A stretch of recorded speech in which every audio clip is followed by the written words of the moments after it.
What's up, wonderful earthlings? Thank you very much for clicking this video. You are a wonderful soul indeed. Big up and much love to yourself. Respect. You see, if life is 100% and 10% is everything that happens to you and 90% how you respond to it, well, here we choose to respond to everything we see in different videos with lots of love, peace, forgiveness, and unity as our message to humans across the whole world. We do that by reacting together through different types of videos. Good vibes, woke, creepy, funny, even videos that I also don't know about, all with the intentions of spreading love.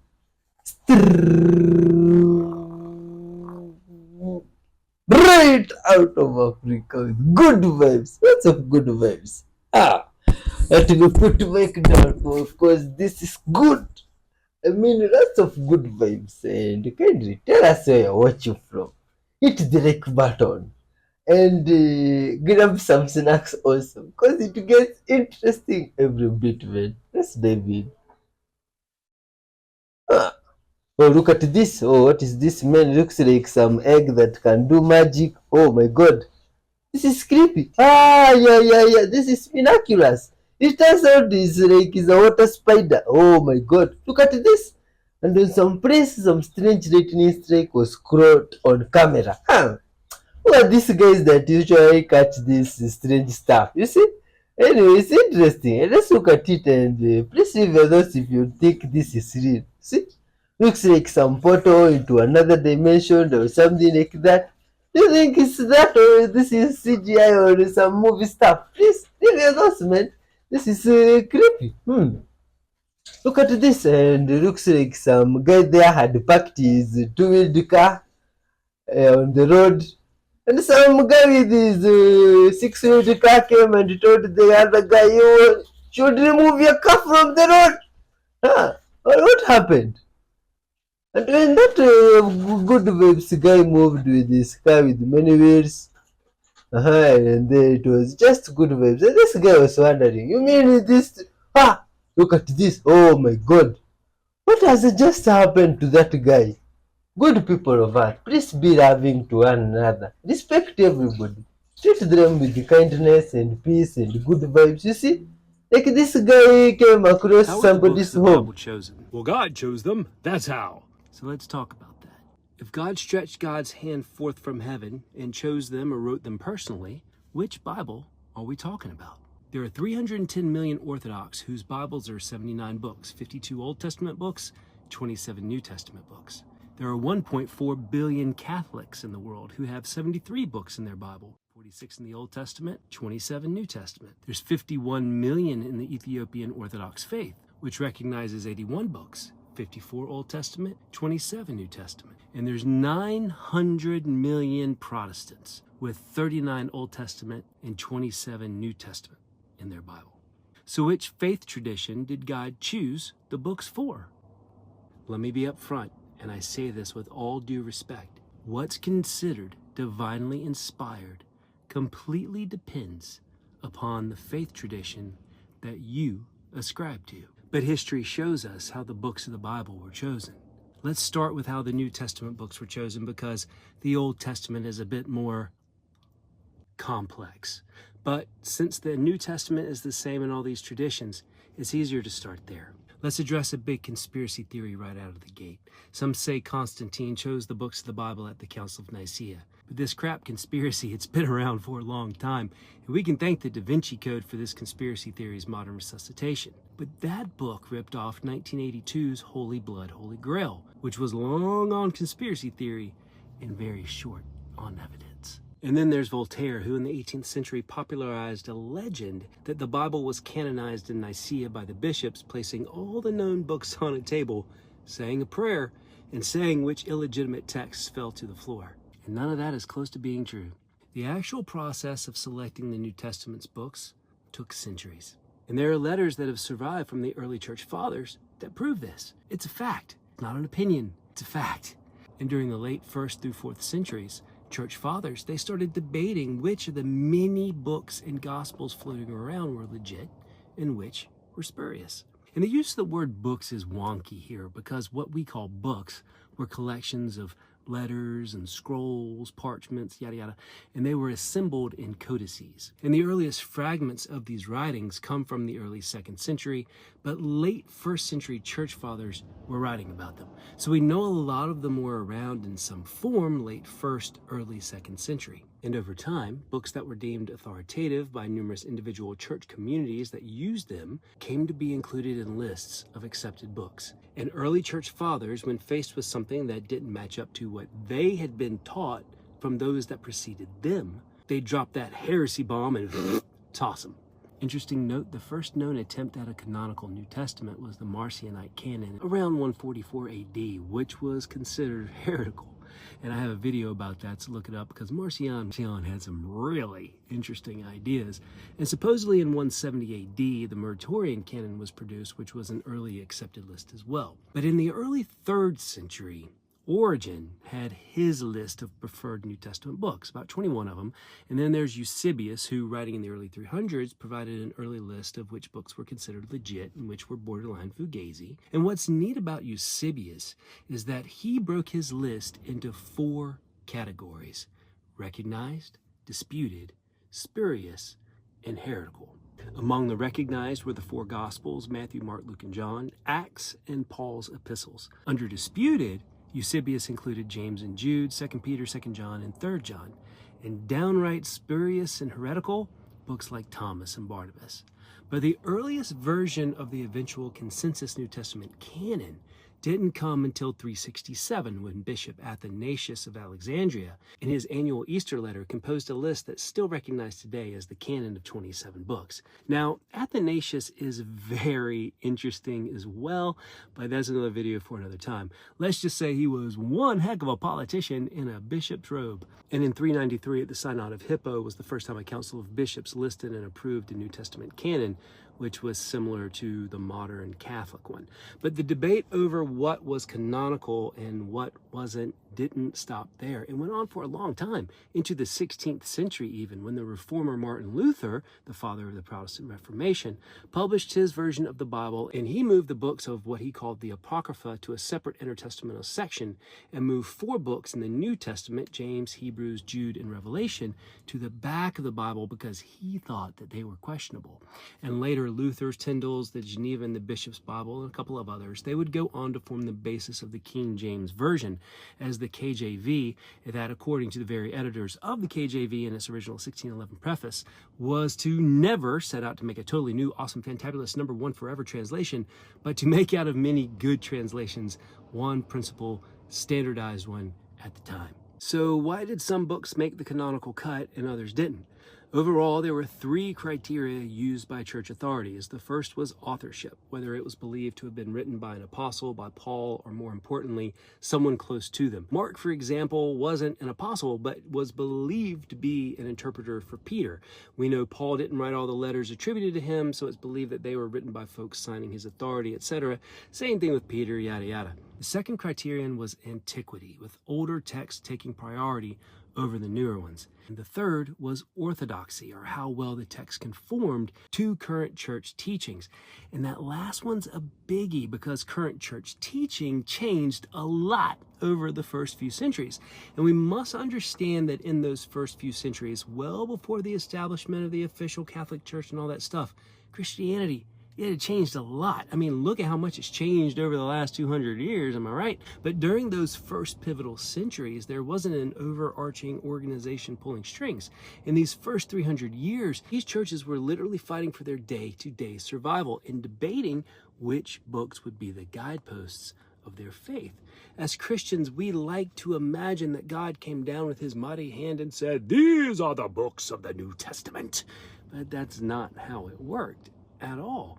These people were arguing and debating, praying and talking about which books had the mightiest of effects and pulled this New Testament story into a greater whole.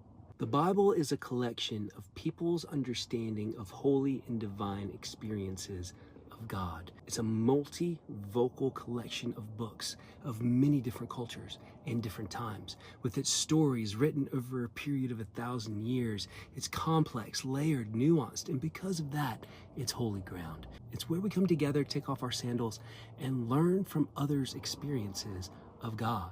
But to run from its real history, or to stick our heads in the sand, or worse, just grab onto silly conspiracies floating around on the internet, that's just ignorant. Because this is how the books of the New Testament were selected. Now, was God instrumental in making sure those books were selected? Personally, I believe so, absolutely, because the fact that this book is even here is a miracle. But did he stretch forth his hand from heaven and write it himself? No, he did not. Did he take control of human beings and make them write whatever it did, like psychic automatons? No, he did not.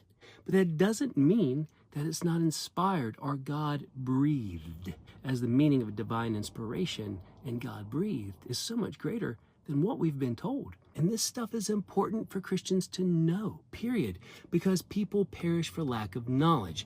And because this stuff isn't talked about, it's why you see all these goofy and misinformed conspiracy videos on social media of people trying to stoke fear and thus clicks by putting out sensationalized videos about why books were removed, and all these silly myths about Constantine choosing the books, which is just garbage and not true in any way. So, I'll cover the Old Testament in another video coming up. And until then, God bless, and I'll see you soon. Good vibes, man. Thanks for As above, watching.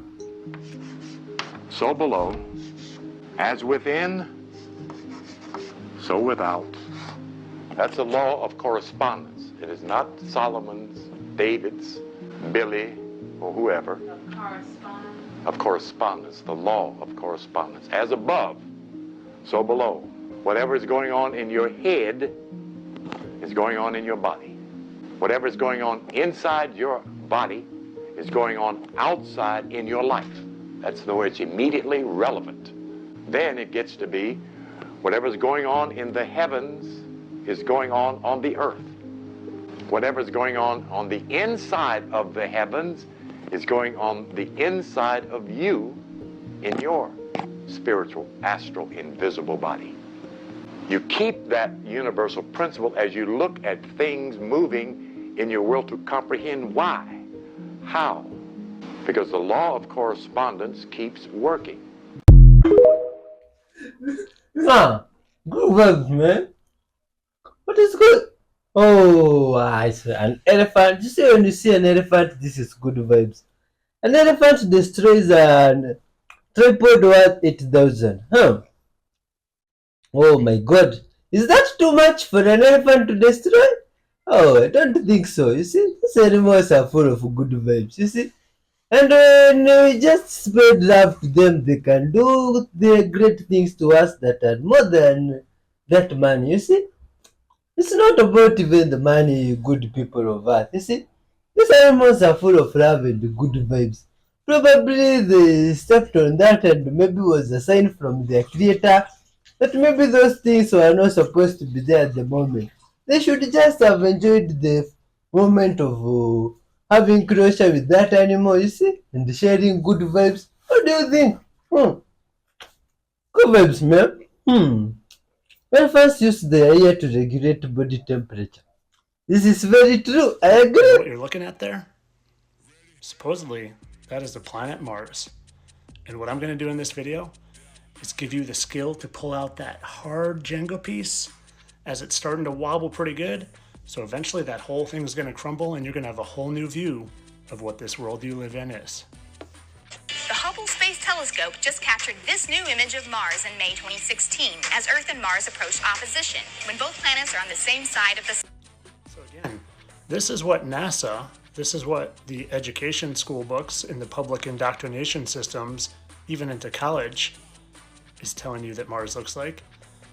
But why don't we look and see what Mars looks like from amateurs, from thousands and thousands and thousands of amateurs that capture Mars with their own Nikon cameras, with their own telescopes, and let's see what it actually looks like. Looks a little different. Looks like it's light shimmering in water. Interesting. Same planet, different telescope, different person, capturing somewhat of the similar thing we're seeing. See, the ancients, and probably even civilization until NASA came around, used to call the planets wandering stars. And all they were is they were lights. The only difference between them and the stars was that they had their own unique movement. Unlike just the circular pattern that the stars do around us, they had a pattern within the pattern. They were wandering stars, not planets.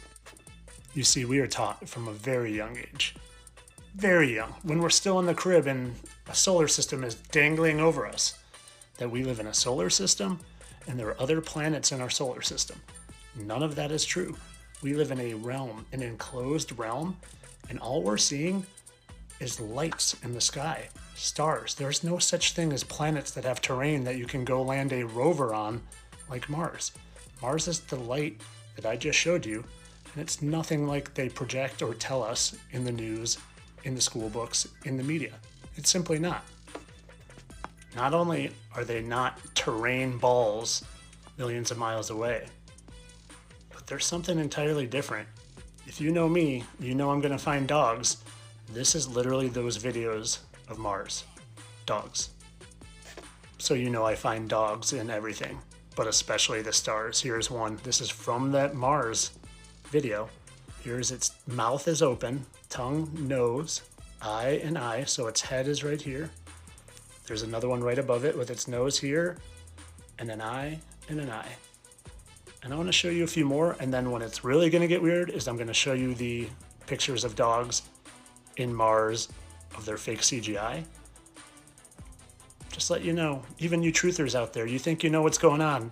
None of us really know what's going on. Why are there dogs in the stars? I think this is a pretty good one here. We've got a nose, an eye, 2 ears, so we've got a dog head. Another one here with its nose and mouth. And there's an eye, and there's an eye, so we got the ear coming off. Just take a look at it. This one's a little tiny dog, so there's its tiny little nose and an eye, so its little face here actually almost more looks like a pony. You can see that one. I think this is the most obvious of all. I mean, if I have to point this out, I don't know, you just might need to get some glasses, but look at this one. Nose, eye, here's its snout. Look at the dog head there. Now, I want to show you the ones from the NASA CGI. Point some other ones out. Right here. Nose, eye, ear. Little ratty dog, but you see it? Again, this is from the NASA CGI from that video. Nose, eye. There's another one right here. Eye, nose. You need the right eyes for it. Right here we got one. Eye, nose. Right here. They hide them everywhere, guys. There's one up here, look. Nose, eye. It's up top there. Give it a second. You know what I was really good at as a kid?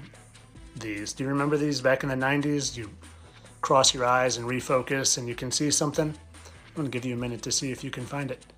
I found it. Give you a couple minutes or seconds, or you can just pause it. I don't want to ruin it for you, but it is a few cheerleaders up there. Okay, you're going to have to refocus the eyes, but back to the main point. Guys, this world is nothing like you think it is. We've been lied to about everything. Mars is simply a light with dogs, apparently, up in the sky. Who knows? Hopefully it's just our dogs' souls up there as angels. I tend to think maybe there's some projections up there and, you know, maybe we're trapped here. Hopefully it's still God's place and God created it for us and there's just some deception going on to try to fool us into thinking there's no God. But it's definitely, Mars is definitely not something we have ever landed a rover on. And if you know that, you're off to a good start. Peace and have a good day. Oh, good vibes, man. Much love to everybody.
Who did? What is this? What is this?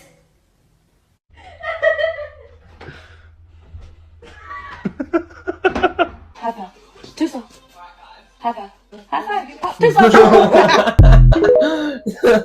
These animals are good vibes. UFO somewhere. Oh, look at that. Good people of Earth. Do you think those are UFOs? Oh my god. Is that it?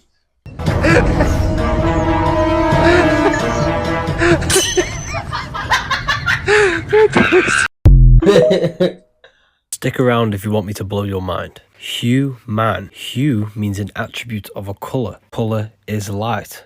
We are light manifested into physical form. If you know anything about electromagnetism, you know these mini torus fields create reality. They are the true atoms. Each torus field is one unit of light. So then you go to Genesis and look at what the first thing ever created was. Let there be light. Genesis 1:3. John 1:5. God is light. So this means atoms are one unit of light, and these atoms create everything.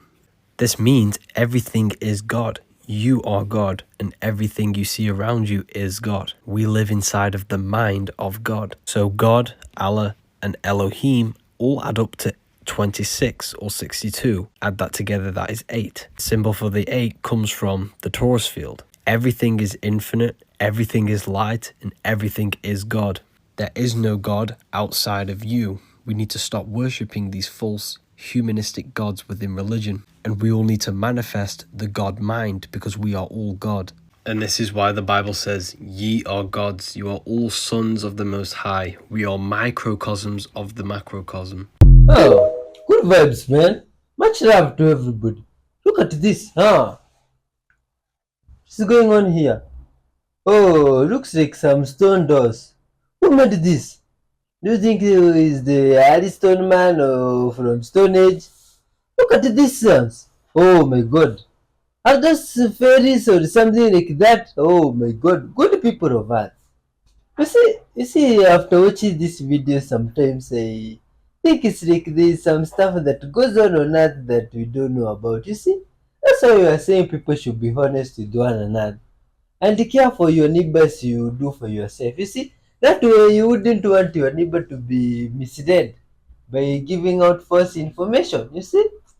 Oh, look at that. Did you see those stuff? Hey, it looks like a small human or what is that? Is that Ant-Man in real life?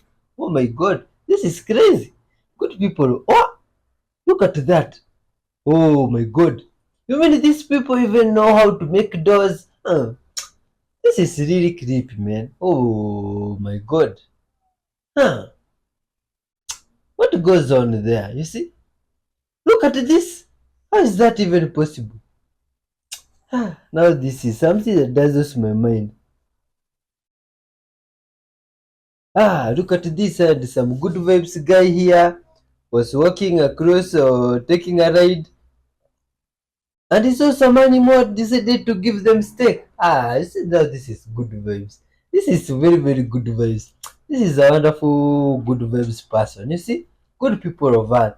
Please treat those animals around you with caring and love. You see, and that way the universe will reward you incredibly, and good vibes will come your way. You see, because you may never know. What if it was a test that those animals we see on the street, they were the real test? You see, and maybe helping those animals or caring for them could be the real ticket to maybe going to heaven. You see, if you believe in heaven, let's just assume it was a test. You see, and when you see those animals out there that are stray animals and you can help, just do something that you can. You see, sharing does not mean that you have too much or excess.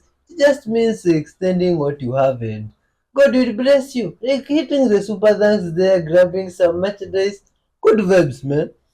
Much love to everybody. Look at this. This looks like some tortoise. Hmm.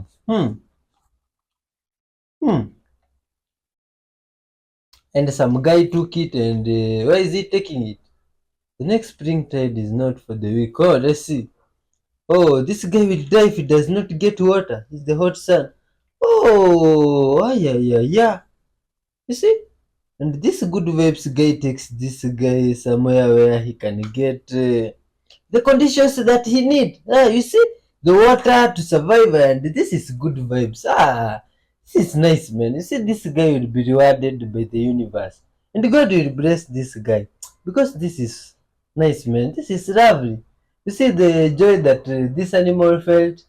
It will reach this guy in one way or the other. You see how it was happy? That is good vibes. Respect to everybody. The only person on the planet that didn't know that you can just pick a piece of fruit off of a tree and I have heard people say this before in the US, and it was confusing at first, but as time goes on, I'm starting to kind of understand why people don't realize this.